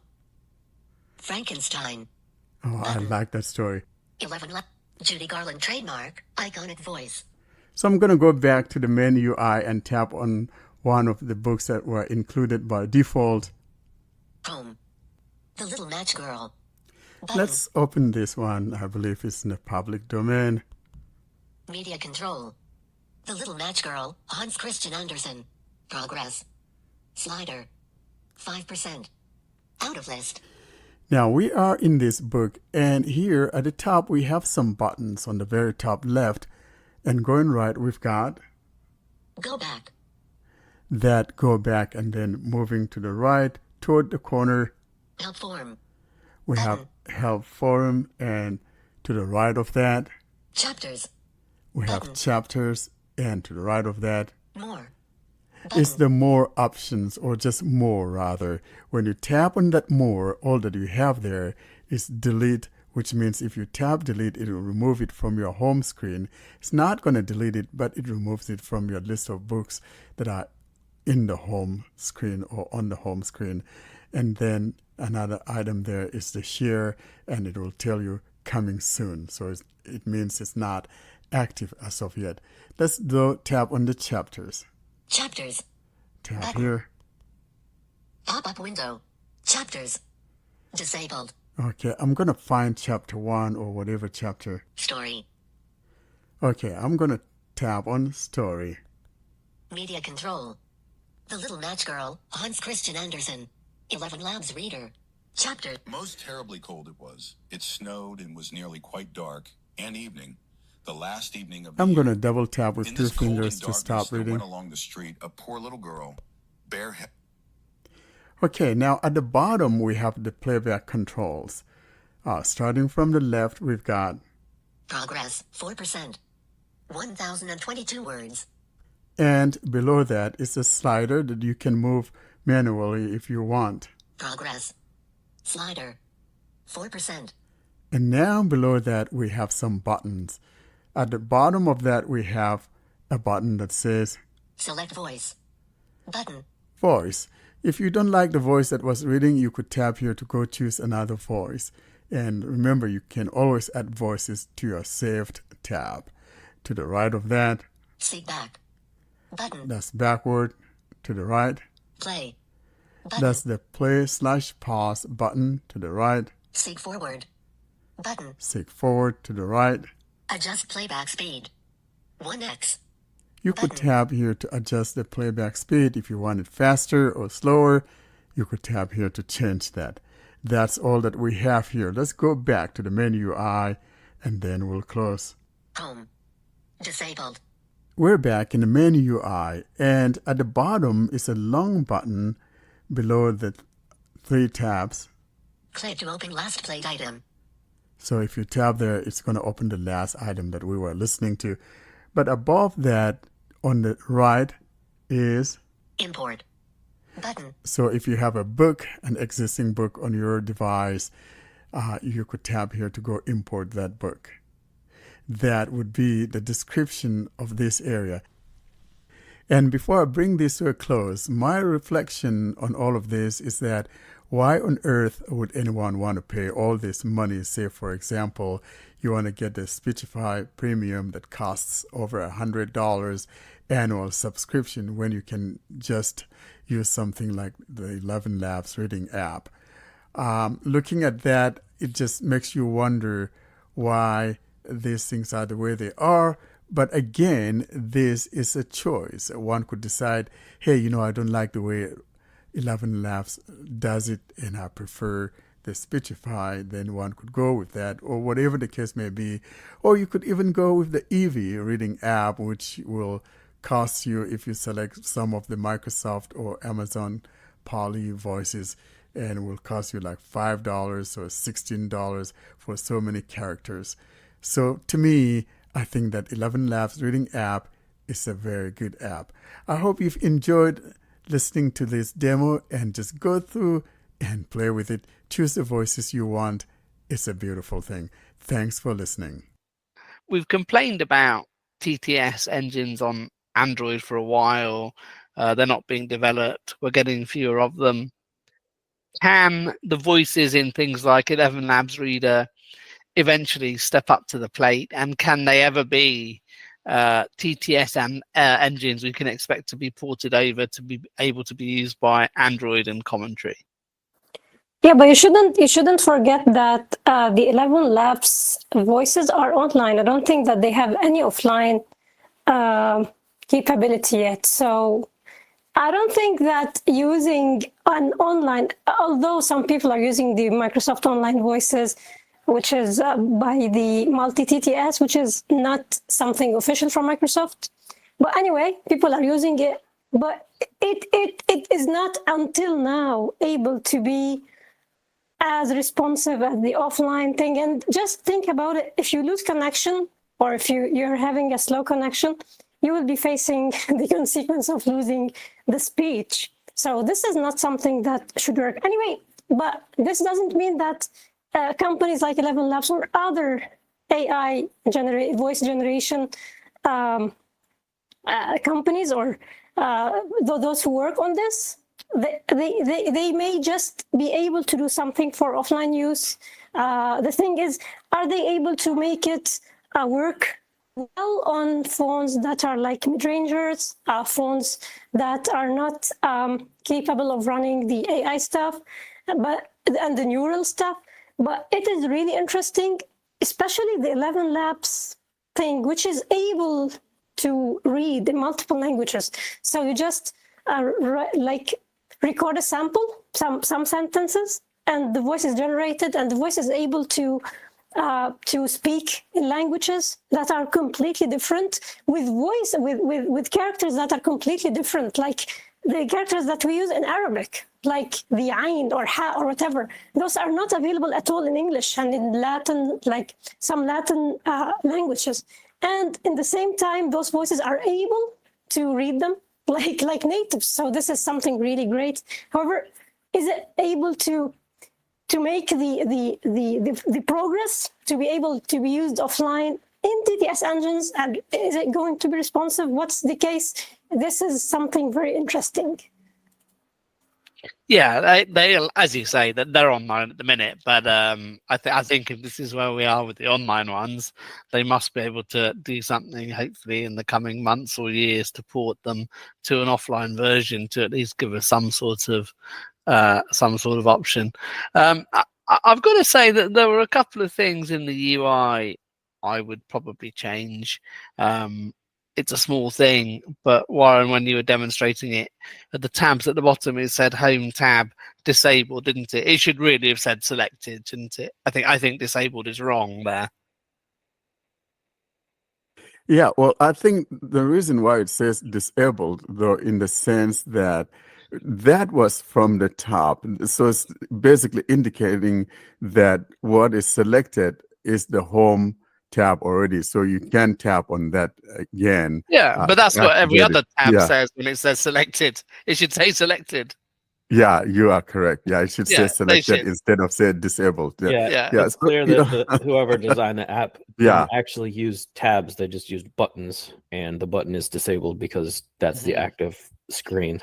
Yeah. Yeah.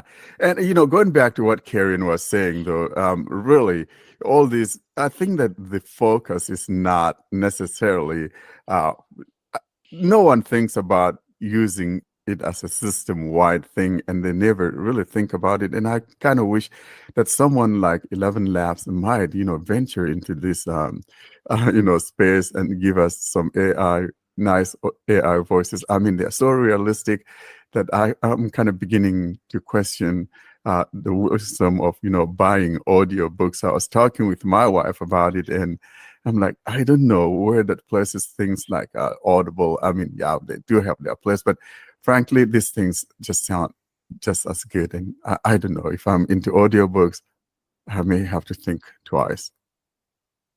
Yeah, I think though, if there are voices being developed, then you can persuade them to think about system-wide stuff. If there are no voices being developed and no one thinking about system-wide stuff, then no one can do anything. So if Vocalizer, aren't doing eloquence anymore, then there's not much to do. But if someone is developing AI voices, then we can write to them, however effective that is, and try and persuade them. But yeah, there's some good quality stuff out there.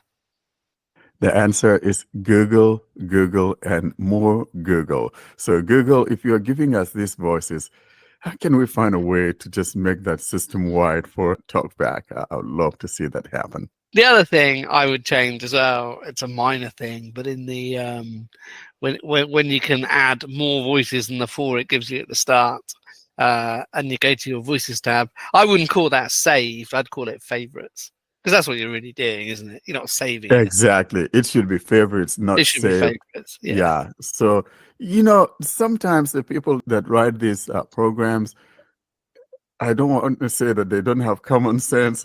That's not what I'm trying to say, but terminologies that they use sometimes don't quite often make sense. And, I mean, the right terminology is right there. Why would you call it saved tabs? Yeah, I know it means, things that I've saved, but favorites, I have favorite voices. That makes more sense to me than saved tab. Yeah, saved almost makes it seem like you have that voice locally, and you don't really, right? Exactly. You don't. They are not saved on your device.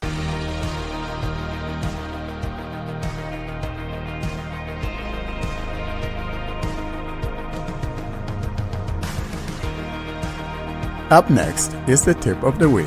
This is a feature where we show you a trick or two on how to use some certain feature on your phone or some other feature in a given app. And now for this week's episode, here's your tip of the week. And now we move to our tip of the week section. And Warren demonstrates something very exciting that we've all been looking forward to. And this is Gemini Live. Just by way of clarification, at time of recording, you are going to need to have a Gemini Advanced subscription. So that will be, unless you have a free trial, a Google One subscription. It costs £18.99 in the UK. What's the American price? Do you know, Warren? Depending on what you want, I think it's $20 right now for the advanced. Yeah, and that's the minimum tier at which you can get Gemini Advanced, including Gemini Live with the other Google One benefits. But here is the recording. Hi, Oren here, and I'm demonstrating the Gemini Live Advanced. And I am on the voice selection, and I'm on the second voice, but I'm going to go back to the previous voice. Previous voice. Button. Maybe I need to turn up the volume. Close. Button. Page 1 of 10. I'm ready to be your voice. If you like what you hear, choose me to start talking. As you could see, Volume set to 76%. the talkback screen reader is trying to interrupt it at the beginning when it starts talking. Page. Pegasus. Let's go to Engage deeper voice. next voice. Next voice. Button. Out. Feel Page 2 of 10. free to keep exploring until you find the perfect voice. And that's the second voice. And of course, we need to go to Page. Choose a voice for Gemini. next again. Next voice. Button. Page 3 of 10. You can always change voices later. I'll be here whenever you're ready to talk. And I'll now go to the next voice. Next voice. Button. For Page 4 of 10. example, here's another one. Maybe I can be the voice that helps you brainstorm gift ideas for a friend who loves cooking. The choice is yours. I'm not sure I like you too much, my dear lady. All right, I'm going to go to next. Next voice. Button. Then Page 5 of 10. there's me, a voice for all seasons. I hope I make the cut. Just tap start to chat or swipe to hear more voices. I think you probably could make the cut, of course, but I'm going to give everybody benefit of the doubt, so I'm going to go to next. Next voice. Button. Maybe Page 6 of 10. this voice is more your style. I'll just keep talking for a moment longer so you can get a good sense for how it sounds. Anyway, on to the next one. Yeah, nice try, my dear lady. I'm not sure that I... Okay, you got the drift. I'm going to go to the next. Next voice. Button. I could Page 7 of 10. talk like this all day. Trying on these voices is like trying on new clothes. So much fun and so many options to choose from. Put me in that clothing store and I'll be trying those things. Now, I'm going to swipe from right to left and see if it moves to the next one. Page 8 of 10. Here's another one of my voices. Imagine me talking you through a fitness routine for the week, or something more random like narrating a short story about talking cats. Because who wouldn't love a talking cat? You sound okay, but you probably put me to sleep. Now, I'll swipe from right to left again. Page 9 of 10. Or possibly this other one. Testing, 1, 2, 3. I know there's a lot of choices, but hopefully it's not too overwhelming. Oh, I'm loving it. Now, I'll swipe one more last time since there are 10 voices. Page 10 of 10. And to wrap things up, I can also talk to you using the voice you're hearing. It's up to you which one to start with. Swipe back if you need to listen to some of them again. I don't want to hurt your feelings, but I think I'm going to swipe back. Probably I'm going to go to voice number 5. Let's see which one it was. Page 9 of 10. 9. Maybe. Page 8 of 10. 8. Page 7 of 10.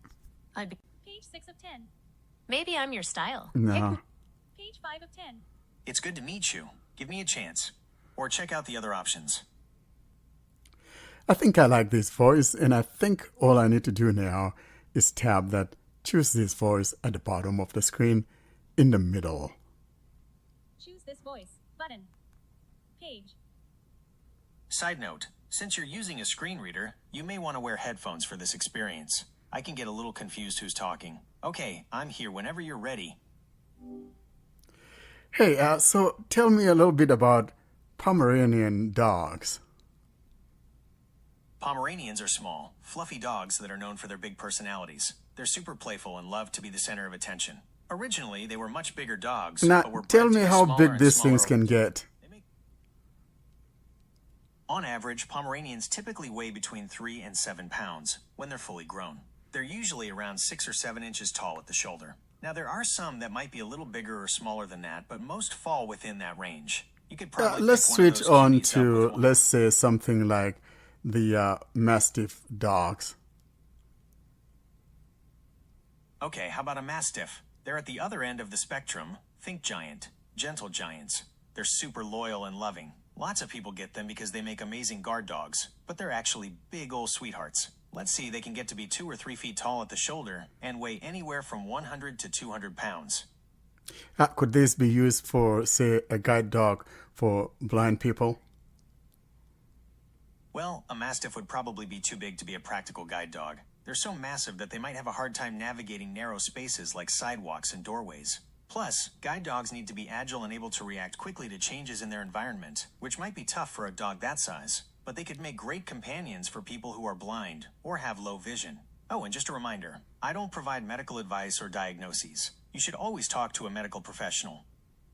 That makes sense, but what dogs would you suggest that are most suitable for guide dogs for the blind? Typically, Labrador Retrievers, Golden Retrievers, and German Shepherds make the best guide dogs. They're all super smart and easy to train. Plus, they've got really good senses of smell and hearing, which helps them navigate. They're also known for being patient and gentle, which is important when they're working with people. Now, let's talk about Braille, since we're talking about the subject of blindness. What is Braille, really? I'm kind of trying to understand what Braille is. Absolutely. Let's talk about Braille. It's an amazing system that lets people who are blind or visually impaired read using their sense of touch. They do this by pressing their fingers on raised dots arranged in different patterns. Each pattern represents a letter, number, or punctuation mark. Think of it like an alphabet, only instead of seeing the letters, you feel them. Could this be hard to learn if one were a sighted person, or even if one is blind and starting for the first time? Like anything new, Braille takes practice to get the hang of. Being excited or nervous might make it a little harder to focus at first. It's kind of like learning a new alphabet, so it helps to be patient with yourself. It's definitely possible to pick it up, and it opens up a whole world of reading. Now, tell me something one last time. Does one necessarily need to use both hands, or can I use a single hand while reading Braille?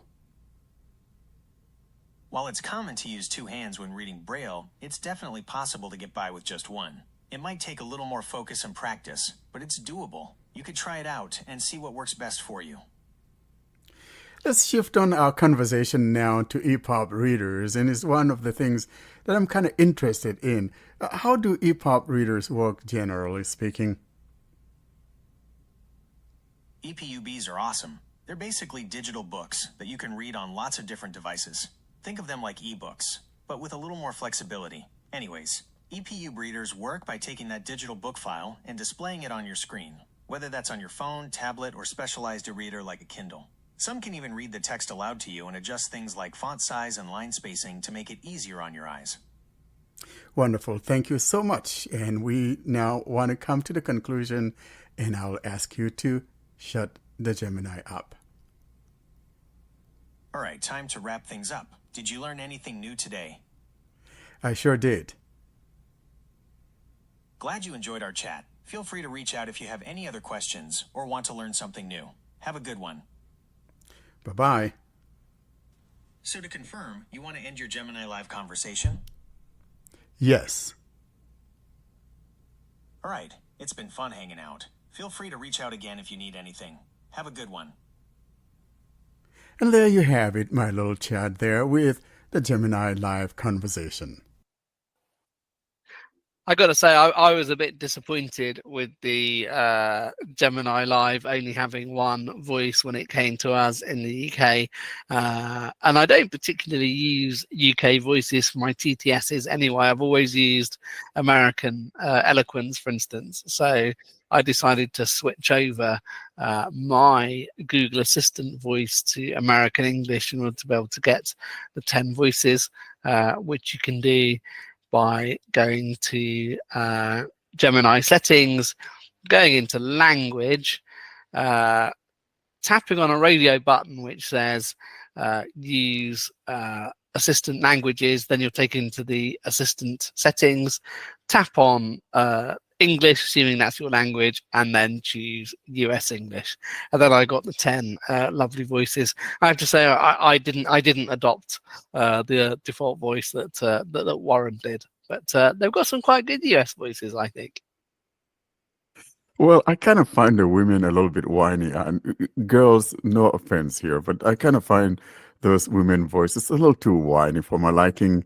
And I don't know, John was teasing me about choosing voice number 5 as being boring. Yeah, He's an Warren, out everyday of all guy. those 10 voices, you select the default Gemini voice that you've already been using. It's like, could you get any more boring?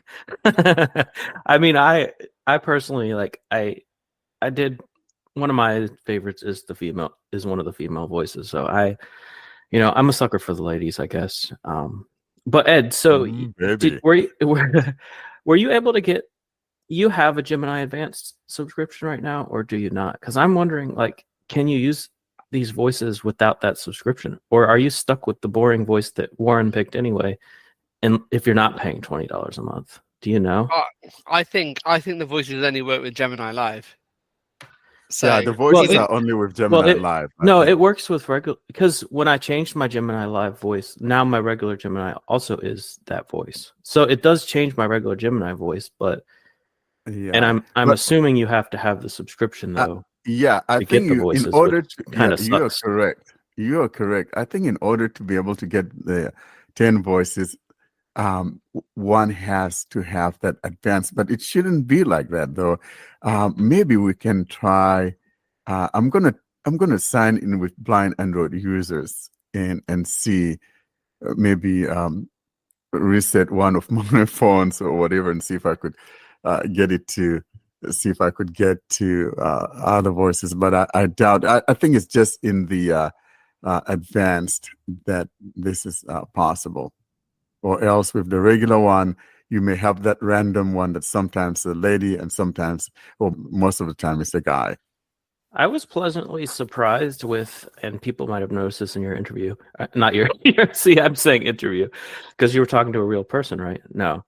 In your demonstration, that TalkBack actually did not try to talk over it. So that was nice. I mean, if you had gotten a notification or something, I'm sure it would have talked over it. But, it seemed like a pretty smooth experience. But what I'm bummed about on my Pixel is regular Gemini, not live. It still says random things. Like it says when I bring it up, like from the home screen, it'll say enabled when I start talking, and then when I'm done talking, it'll say enabled again. Don't know what that's about. And then if I'm in an app, one of the options, which is a nice feature, Gemini lets you ask about the screen, right? So that's the first button that's in focus, is ask me about this screen. So anytime you bring up Gemini, that button goes in focus and it says, ask me about this screen. And it's like, just be quiet. I'm trying to talk. Like, it's annoying. I hear you. Well, I think they're trying to be helpful to us by letting us know that Gemini is available and now active or whatever. But frankly, when I launch or when I mash that key, I know exactly what I'm doing. Or if I use that magic word, I know whom I have summoned. So I don't want to be told that it is enabled. So Google, if that's what you're thinking, is, we already know that it's enabled. So don't do that. I'm not even buying that. I think it's a bug. Like and if they are, stop it, because there's a chime. That's what we've been listening to for years, is the chime. That's how we know it's listening. We don't also need TalkBack to talk over everything. Exactly. The other thing they need to do as well is, if you have Gemini Live, they need to merge Gemini and Gemini Live. Like, they're the same capabilities. It shouldn't be a thing that I have to enable Gemini, then tell it to go live, or not tell it to go live if I want to do certain things. Well, before commenting on this Gemini Live thing, I want to say that the voice that you have selected, Warren, is nice. I like it personally. And, well, naturally, we ladies are attracted to men's voices, and the opposite is true. So for this reason, I use male voices usually, and this one was good. I didn't know that it was the default because I used the UK accent. And the UK male voice is good, by the way. What's the explanation for Warren picking the male voice then? Well, no. Oh, boy. Well, Warren just uses what Google thinks is the best for him. And since Google used this as the default voice, so it's the best for him. So this is the explanation. Oh boy. I think I've kind of grown so accustomed to that voice because, it seems to be like the default a lot of times. And, like I've been using it for a while. So I think it's kind of like trying to not break that old habit. Maybe that's what it is. But like I said, though, the female voices are nice, but I just don't like that whiny thing going on. Have enough of that. Would you like to hear the voice that I've picked? Yeah, why not? Let's hear it. Please, can I pull my wife's cheeks? That's something you'd need to ask your wife. Everyone has different ideas about what's playful and what crosses a boundary. Maybe you could try asking her directly if she'd like a playful pinch on the cheeks. Just make sure to do it gently and respectfully. Yeah, so see, I will never use that voice. That is so whiny. Me It will too. drive me up Me the too. Kilimanjaro. Oh my gosh. No way. I quite like that. Is that different Well- from my voice that I chose, Ed? Do you remember the one I was using, or is it the same? Here, I'll just demonstrate. I mine. think this was the woman that was. This is voice number 4, I believe. What is wrong with Ed that he is always wanting to pinch everybody's cheeks? Pinching someone's cheeks without their consent is inappropriate and can be seen No, it's as different. disrespectful. It disregards personal space and bodily autonomy. Mhm. Uncomfortable. It can cause physical discomfort or even pain. Infantilizing. Especially when done to adults, it can be seen as patronizing. It's important to respect Exactly. others' So boundaries serious. and refrain from Thank you, physical thank contact you. if you haven't explicitly. Mean, very bad. No, thank you, lady. Yeah. What did yeah. you So I ask think it? yours is number 6, Yeah, John. I think it's. what did you ask? Like, mine seemed to think it was fine. No, you were asking about your wife.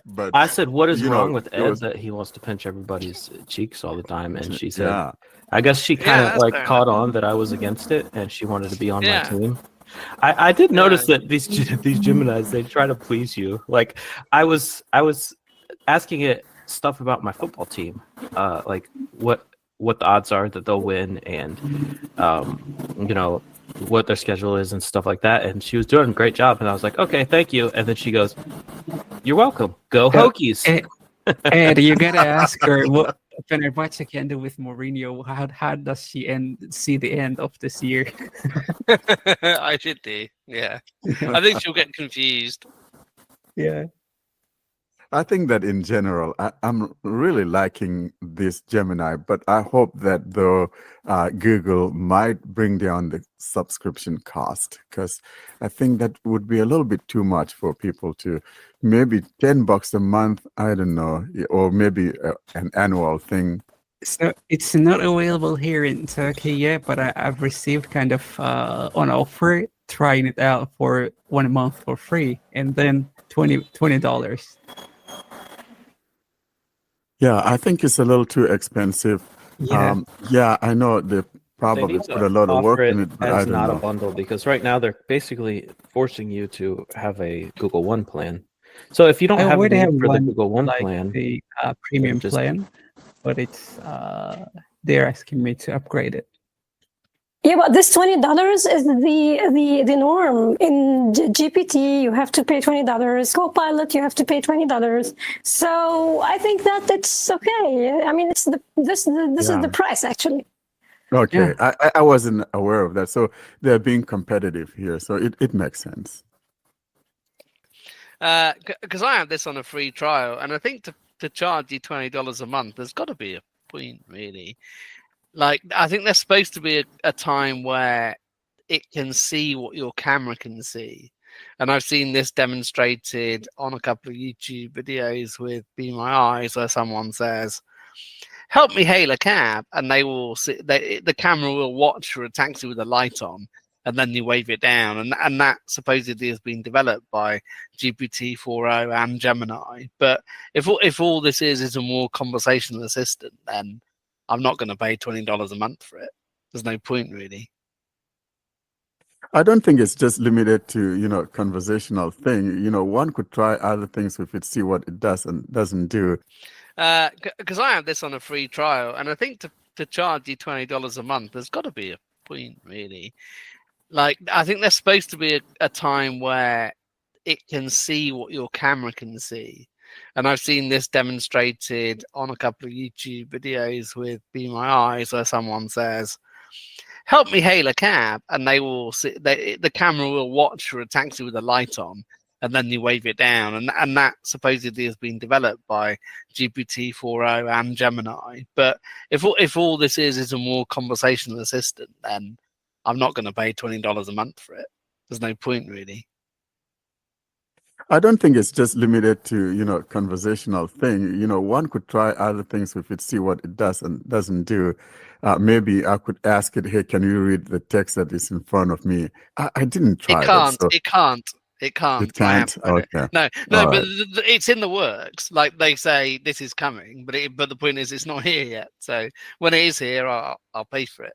But yeah, it says I can't see what's in front of your camera right now. It's supposed to be coming to GPT-4o and to Gemini. Amusingly, GPT-4o thinks Gemini Live can do this when I ask it, but it actually can't. I love it. Beautiful. Keep on dreaming, baby. Well, my comment regarding this Gemini Live thing, actually, it's interesting. It's nice. I mean, it's good to be able to interrupt it without the need to touch anything. It's really a conversation, but Google is still like playing it safe. It's trying to put restrictions. Like when Warren was demonstrating it and he was asking about guide dogs, it just told him that, okay, you should know that I'm not in the place of the healthcare professional. But what's the point? Actually, this is not related, and this wasn't anything related to health or any of the diagnosis stuff. So this is a point.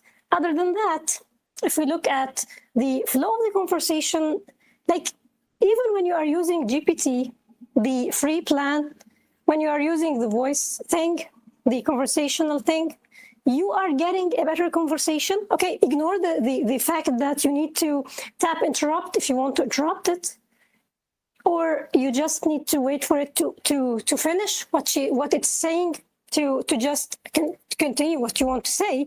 Ignore this, but the conversation itself, the way GPT talks in, how GPT responds to you, I think it's still more advanced. It is still more logical sometimes, the way it talks with you. I think you just feel it more that it's a person who is able to communicate with you better than how Gemini that is quickly like confused. It is quickly like you can quickly confuse it. You can quickly make it change its mind. Okay, GPT has its issues, but I still think that GPT-4o will do a better job. And it's going, as far as I know, to be in the free plan as well. Limited, yeah, but I mean, the voice conversation in the free plan, limited, but it will be there. So I think that still GPT is able to, like, to be, I will not say 3 steps forward. It's just, or beyond Google. It's just 1 step beyond Google, or maybe more, but GPT is still better, actually. So I asked it before if I could pull my wife's cheeks, and it said I should ask my wife. And then I said, but do wives have equal rights to husband? And it said that they did in most cultures. And I said, well, I don't agree with that. I don't think they should have. And it sort of thought I should change my views instead of saying that I should just be able to pull my wife's cheeks. Wow. That's absolutely beautiful. Change your views, Ed.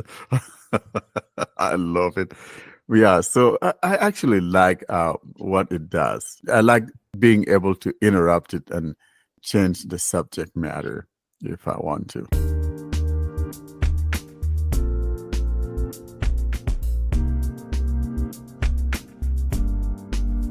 All good things must end. Thus, it's curtain drawing time, bringing us to the close of this week's episode. Coming up, though, we give you information on how to get hold of us.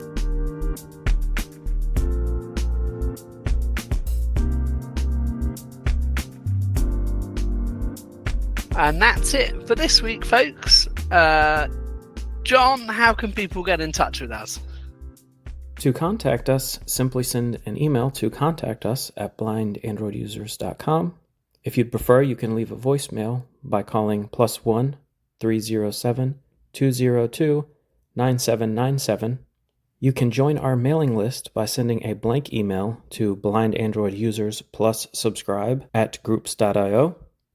You can join our Facebook and Telegram groups or subscribe to our YouTube channel using the links in the podcast show notes or YouTube video description. And you can find all of this information and more at our website, blindandroidusers.com.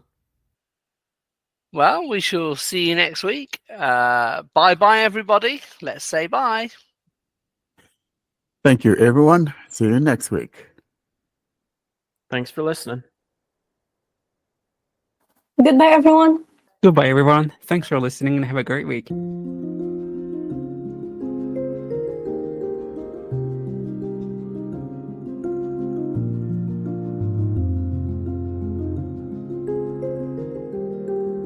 Thanks for listening to another episode of the Blind Android Users Podcast.